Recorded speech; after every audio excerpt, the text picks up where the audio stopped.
Lai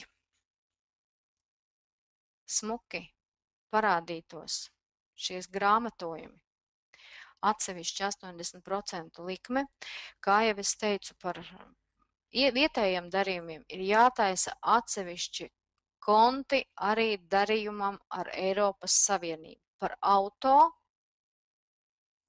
precēm, ko jūs saņemat, un par pakalpojumiem.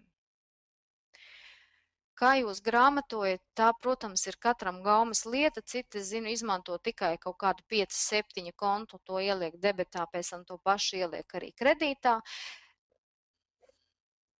Es esmu pieradusi grāmatot atsevišķi priekšnodokli, tas, kas iet uz 64. 63. lauku 5-7, tātad uz PVN, savukārt to, kas ir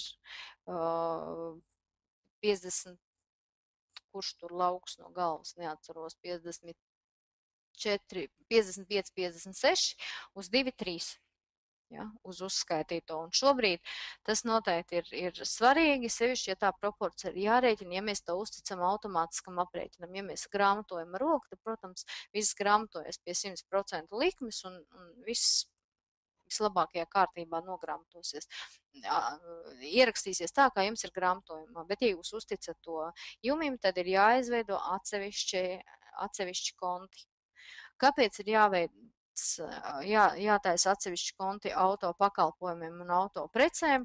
Tas ir tāpēc, ka jūs atceraties, ka PVN 1 pielikumā 2. daļā darījumi ir jāklasificē kā pakalpojums, kā prece vai kā saņemšana 33. pantu. Man ir godīgi jāatzīstās, ka par 33. pantu man ir maz darīšana bijusi, tāpēc nav nekāda dziļa tur jēga, bet es priekš PVN deklarācijas un pielikums attaisīšanas jumī ir skaidrs, ja jums ir arī šādi darījumi saskaņā ar 33. pantu, ir arī jātaisa 2 atsevišķi konts. Ja, tātad būtu, ja jums ir visi 3 darījumi preci, pakalpojumi vēl 33. panta 4. daļai atbilstoši, lai ielikto šeit atbilstoši pazīmi P, G un C, ir jāuztaisa atsevišķi konti. Un tad, kad šie konti ir izveidoti, atsevišķi tātad 100% pa precēm, arī pats darījums, ja, pati darījuma vērtība ir atsevišķā kontā jāuzskaita, un PVN atsevišķā, tātad mēs norādam par precēm. Mums ir konts šis Eiropas Savienībai, vai arī vispār transportam, ja. PVN par precēm mums ir šāds konts Eiropas Savienībā, par pakalpojumiem mums ir šāds te konts, un PVN auto pakalpojumu Eiropas Savienībā mums ir šādi konti. Un atsevišķi būtu arī 33. pants. Un spiežot pogu aprēķināt, man liekas, ka man te ir kaut kādi smuki darījumi sarakstīti. Lūk, parādās G, tātad preces, un pat pa likmēm man ir smuki sarakstīts. Ja, tātad 12% ir 22, P pakalpojums ir 1, pakalpojums ir 2, un vēl ir 3. Ja, darījums. Tātad te ir 100% darījumi. Ja mēs atveram kontu, tad mēs varam redzēt, ka šeit ir sadalīti visādi pa kontiem. Tālūk.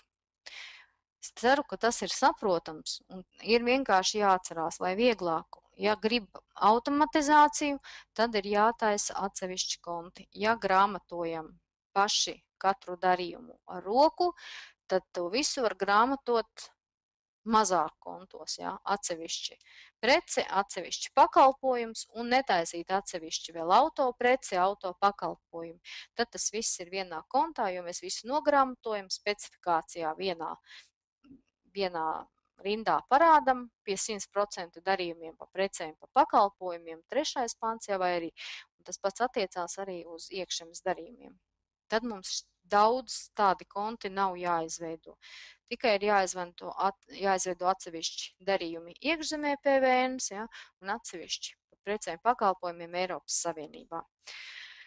Tur neko nevaram darīt, jo tā PVN deklarācija ir tāda gara un sarežģīta, un ja mēs gribam, lai mums tas viss notiek ātri, lai mēs varam paši uzmest acis uz atverot kontu apgrozījumu pārskatu un uzmetot acis kontiem, ja, pareizinam, paskatāmies, tajā kontā jābūt tādai summai, tādai summai, tad ir labāk veidot atsevišķus kontus. Var, protams, izmantot šo iespēju papildināt ar lauka atlasu un norādīt šeit papildus parametrus, ka tā ir, vai tas partners ir Eiropas Savienības apliekamā persona, vai viņš ir kaut kur citur apliekama persona. Tas viss, protams, dati tiks atlasīt, un tad var grāmatot visu vienā kontā, bet es pēc dzīves pieredzes saku, ja jūs vienā kontā visu sabakstīsiet, ir ļoti grūti pēc tam pārbaudīt un atrast kļūdas.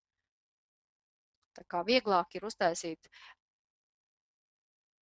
otru kontu, un pēc tam vienkārši kontu apgrozījumu pārskatā uzmetot acis, tad jūs zinat, vai darījumi ir pareizi nogrāmatoti, vai viņi ir pareizām likmēm, un saskaņojam pareizinam un redzam, vai PVN arī ir atbilstošs.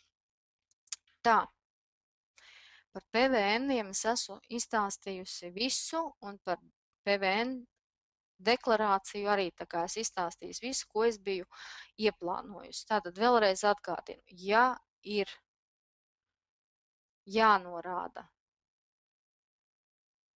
kāds darījums, kurš samazina apliekamo bāzi, tad mēs to norādam ar mīnus zīmi.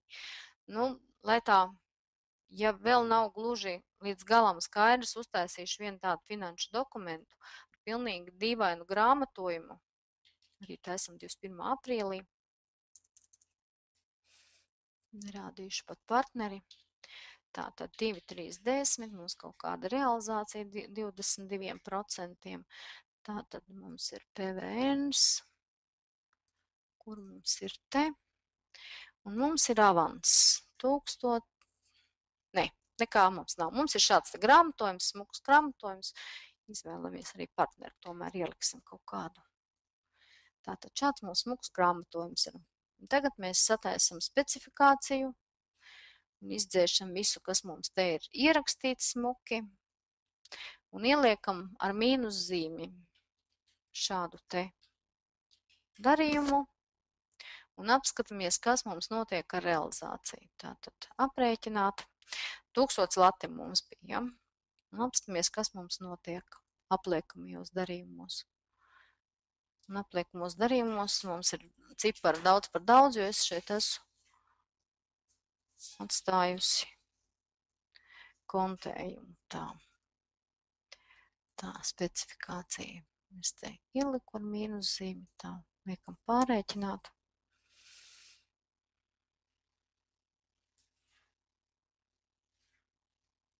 Rēķina, un izrēķina mums kaut kādu ciparu, un tad man ir jāskatās, droši vien, ka es esmu atstājusi nesmuki vēl kaut kādu dokumentu. Katrā ziņā es ļoti uzmanīgi ar šiem mīnus zīmēm. Tā.